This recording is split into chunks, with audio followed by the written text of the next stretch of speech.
14 heures en Chine où on compte des centaines de blessés, 17 morts et 38 pompiers dépêchés sur place sont jusqu'à présent introuvables. Cela fait suite à l'explosion qui a eu lieu à Pékin dans une zone industrielle. Les explosions ont eu lieu vers 23 heures heure de Chine. C'est un conteneur rempli de produits explosifs qui a pris feu pour une raison inconnue jusqu'à présent sur le port industriel de Tianjin, l'un des plus grands du pays, dans la partie où sont justement stockés les produits dangereux et inflammables.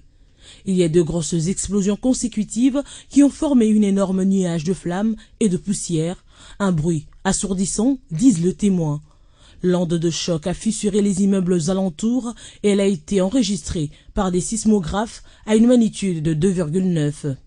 Selon le compte authentifié du réseau social chinois Seibo, du Centre chinois de réseau de surveillance de séisme, la magnitude de la première explosion était équivalente à la détonation de 3 tonnes de TNT, tandis que la seconde avait une puissance semblable à celle de 21 tonnes de cet explosif.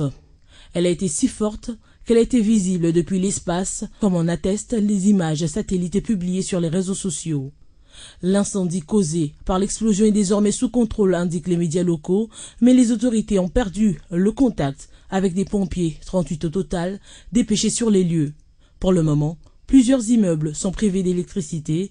Les habitants sont sortis de chez eux car ils ont peur que cette explosion entraîne de fuites de gaz dans les immeubles durement touchés.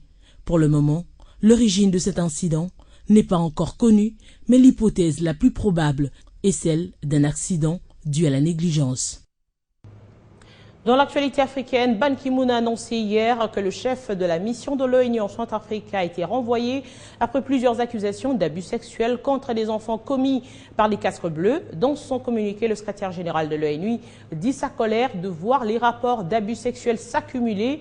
Le dernier événement en date remonte à quelques semaines, le 2 et 3 août dernier, lors d'une opération militaire dans le quartier de PK5. Un casque bleu aurait violé une fillette de 12 ans. Le lendemain, des soldats auraient tiré sur 2 personnes, un homme de 61 ans et son fils de 16 ans, sans raison apparente, avant de refuser d'emmener les 2 blessés à l'hôpital.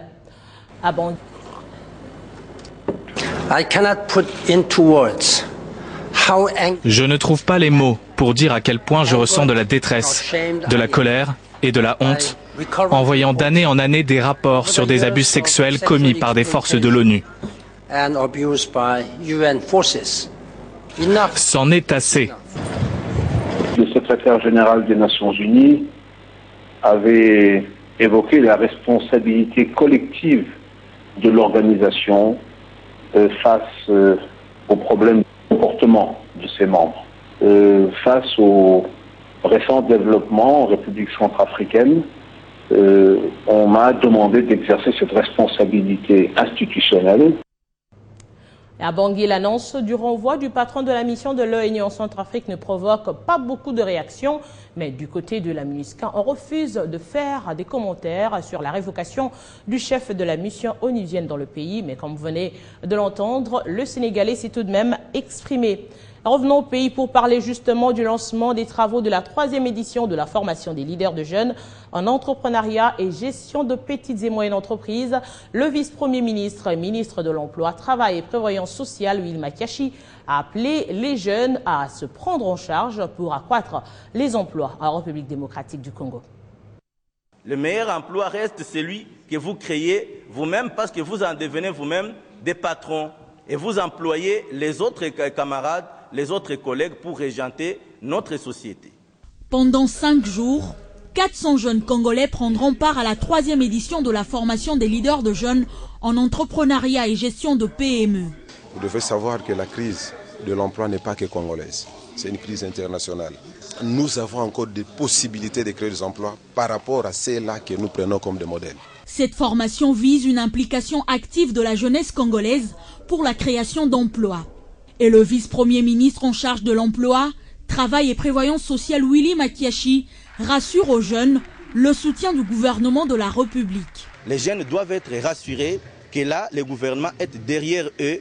Toutes les initiatives nobles vont être prises en considération, appuyées, accompagnées pourvu que la citoyenneté soit aussi leur affaire sur le plan des comportements. La jeunesse congolaise est donc appelée à tirer de ces assises de leçons en apportant sa contribution pour le développement du pays. Au Sud Kivu, après le dernier séisme, sachez qu'une mission composée du ministre des Affaires foncières et celui de la recherche scientifique a séjourné dans cette province. Objectif, se rendre compte des dégâts causés par le tremblement de terre dans les territoires de Kalehe et de Kabaré. Et de retour à Kinshasa, Bolenguetele, Balela et Daniel Madimba ont déposé un rapport détaillé de cette mission au Premier ministre Matata Ponyo. Autre titre d'actualité, plus de barrières, plus de frontières douanières entre la RDC et la Zambie. Un accord bilatéral a été signé à Lusaka entre les deux pays du COMESA et de SADC. Cet accord permettra donc de booster les échanges commerciaux, évalués à près de 24% et 35% entre 2010 et 2014. Nanoma Vungu, Eric Lokoki. C'est un accord bilatéral plus qu'attendu que signe enfin la RDC et la Zambie. Il donne un coup de grâce aux frontières douanières entre les deux pays. En termes plus clairs, le document paraphé par Nefertiti Boudianza pour le compte de la RDC et Margaret Mwanakatwe pour la Zambie met fin aux droits de douane à l'importation. Cependant, le document ne sera mis en œuvre que lorsque les deux pays auront finalisé deux annexes complémentaires comprenant la liste de produits à exonérer de la taxe douanière. Le projet de société du président de la République, Joseph Kabila Kabange, celui de la révolution de la modernité, est en réalité une pièce maîtresse de l'avènement d'une nouvelle ère économique pour l'Afrique. Nous considérons que l'élimination de toutes les barrières commerciales entre nos deux pays contribuera à créer une dynamique bilatérale irréversible avec comme seule issue le développement pur et simple de nos pays. Fière d'être celle qui aura permis l'accord, Nefertiti Boudianza, ministre congolaise du Commerce, est persuadée de la réduction des barrières commerciales grâce à ce texte qui offre également une grande opportunité d'augmenter la production de biens à valeur ajoutée entre les deux pays. Les importations zambiennes en provenance de la RDC sont passées de 487 millions de dollars en 2009 à 1,8 milliard de dollars en 2013, alors que les exportations vers la RDC ont augmenté de 300 millions de dollars en 2009 à 1,2 million de dollars. Découpage territorial, les femmes leaders de la nouvelle province du Kwango remercient le chef de l'État et saluent ses démembrements qui a pour objectif le développement au niveau de la base. Pour Mawili à femme leader et notable de la nouvelle province du Kwango, eh bien, cette mesure vient apporter des solutions à plusieurs problèmes, notamment l'enclavement, facteur indésirable d'un développement économique durable. Je vais simplement dire qui vivra verra. Pour moi, il n'y a pas échec. Telle est la volonté manifeste et du gouvernement congolais de poursuivre avec ces processus de découpage territorial dont les objectifs mieux cernés par l'ensemble de Congolais est très salué. Quand j'ai appris que la loi sur le découpage était là, moi ça m'a fait énormément plaisir. Très contente, pourquoi? Parce que vous vous souvenez autrefois, il y avait des responsables de provinces, de territoires, de secteurs qui ne restaient qu'ils étaient cloisonnés dans leur chef-lieu. Pour l'ancienne province du Bandundu, répartie en 3 nouvelles provinces dont celle du Kwango, les choses vont déjà dans le bon sens, quoique les défis sont énormes. Les dirigeants pour moi qui doivent diriger la nouvelle province du Kwango sont des dirigeants qui doivent être des patriotes au départ, des gens consciencieux, des gens mûrs, travailleurs, qui ne soient pas conflictuels. Pour les notabilités de la nouvelle province du Kwango, aucun développement n'est possible sans l'implication de la femme, d'où cet appel. Il faudra qu'il y ait des solutions concertées, des solutions paritaires, et c'est lorsque la femme va participer qu'on peut parler réellement d'un développement durable. Potentiellement fournie en sol, cette province a donc besoin de l'implication de tous ses fils et filles pour un développement durable, mais surtout intégral. On se rend à présent dans la province de Kwilu où Jean-Camille Sendou a procédé à la réhabilitation du centre de santé de Massamouna. Massamouna qui est une cité peuplée de plus de 20 000 habitants, d'où la nécessité de ce coup de pouce, un geste salué par la population de cette contrée de la République démocratique du Congo. Ça, c'est un centre de santé, il y a 2 mois. Maintenant, il ressemble à ça. Cette métamorphose se justifie par la visite il y a 2 mois de Jean-Camille Sendou. Ici, nous sommes à Massamouna, situé à quelques 350 km de Kinshasa, sur la nationale numéro 1, dans la toute nouvelle province de Kwilu. Ces centres, abandonnés jadis, ne servaient plus à quelque chose, surtout aux yeux de la population de cette partie du pays, estimée tout de même à 25 000 habitants. Aujourd'hui, après 1 mois de travaux, cette structure médicale est réhabilitée et équipée. Jean-Camille Sendou va donc remettre l'ouvrage au médecin-chef des zones de santé de Massimanimba. Et pour ce faire, ce sont des villages qui se sont vidés afin de participer à cette cérémonie qui explique que depuis l'existence du centre en 1950, ce n'est qu'aujourd'hui qu'il reçoit un coup de pinceau, des banderoles ça et là. D'autres en profitent pour reconnaître l'œuvre du chef de l'État dans la pacification de la RDC. Jean-Camille Sendou coupe les ribbons symboliques. Il est soutenu par les chefs traditionnels ainsi que des personnalités venues des différents coins de cette province. Puis arrive la visite guidée. C'est sous une forte ambiance que se clôture la cérémonie.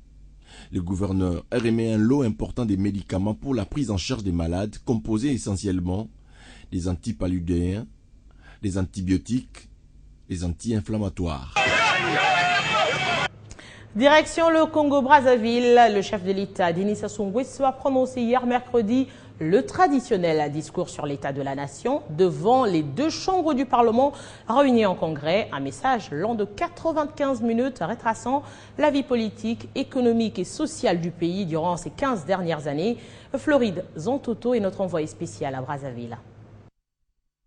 On n'avait jamais vu un discours aussi exhaustif que celui-là. Un véritable état des lieux à la fois descriptif, explicatif et analytique auquel s'est livré le président de la République, Denis Sassou Nguesso, devant sénateurs, députés, personnalités des institutions de la République, corps diplomatique. La priorité du président nouvellement élu sera certainement de préciser ses projets pour notre pays, de décrire plus en détail les modalités de leur mise en œuvre et d'inviter le peuple à s'engager sous sa conduite dans la construction d'un nouvel avenir national. Dernier message du septennat, le chef de l'État annonce déjà l'élection présidentielle prochaine avant d'évoquer secteur par secteur les différentes réalisations accomplies pendant ces 15 dernières années à la tête du pays. La richesse nationale a dépassé pour la première fois les 2000 milliards de francs CFA en fin d'année 2000. Depuis 2011, elle s'est stabilisée autour de 7000 milliards de francs CFA. Le produit intérieur brut par habitant était repassé au-dessus de $1000 dès l'an 2000. 6 ans après, il avait plus que doublé en dépassant les $2000. En 2010 et 2011, il avoisinait les $4000. Selon le PNUD, le revenu national par habitant au Congo s'était fixé à $4900 en 2013, soit une multiplication par plus de 4 en 13 ans. Le chef de l'État a noté la construction des centrales à gaz, des centrales thermiques, mais également hydroélectriques, avant de souligner d'autres ouvrages de desserte en électricité en pleine réhabilitation. Côté infrastructure de base, de nombreuses routes sont en cours de bitumage. Des ponts également sont construits. On passe au sport. En séjour à Kinshasa, le président du football club Saint-Éloi Lupopo s'est entretenu avec le ministre du Sport. Qualifié pour les prochaines Coupes africaines interclubs, il demande aux supporters plus de confiance en son comité et estime que la nouvelle nomination au sein du comité de la Ligue nationale de football relève d'un non-sens. C'est comme je l'avais dit quand j'avais pris le rêne. J'ai dit que nous allons aller étape par étape. Comme vous savez, j'ai trouvé une équipe de Lupopo qui n'existait plus ou moins que de nom.